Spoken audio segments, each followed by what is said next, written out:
Moving on. All right. Consumer spending.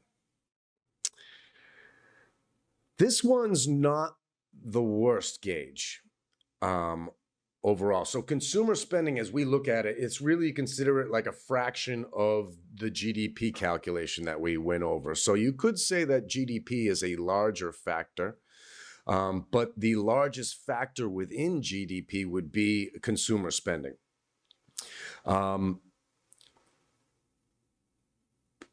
There's a couple problems with that, is that you really don't have a really strong economy if just the ability for consumerism to work around and retail sales and buying and selling of goods is not really innovation.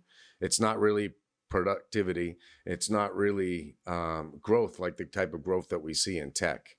So when it holds such a large standing in a certain other economic calculation, it really actually matters. So 70% of GDP, that's huge. Okay, but is it really 70%? Or is there something wrong? See, let's, flash back to when we talked about in 1991, how they changed GDP over to GNP. And why they did that is because they wanted to exclude the global calculation of everybody's, economic health. They wanted to exclude exports and countries making money off of other countries, because that would behoove a country that imports more, has a negative trade balance than a positive trade balance. And so we talked about that, and this is so tricky of the consumer spending. But okay, so in the consumer spending number, actually about anywhere from 10 to 20% of that number is actually based on imports. So this is consumers buying goods from other countries. It goes into the consumer spending number, which gets baked into the GDP, and the GDP is technically gross domestic product.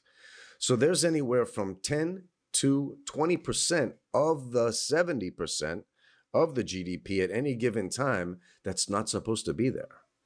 It's not supposed to be baked in.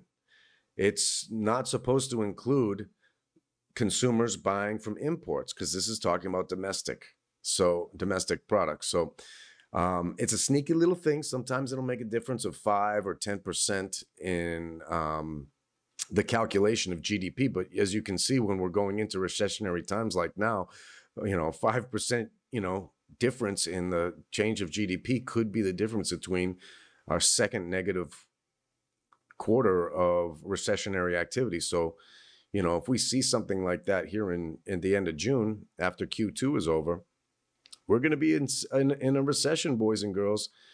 And that means we're in one right now. If it's just whether or not they call it. They won't call it till late July.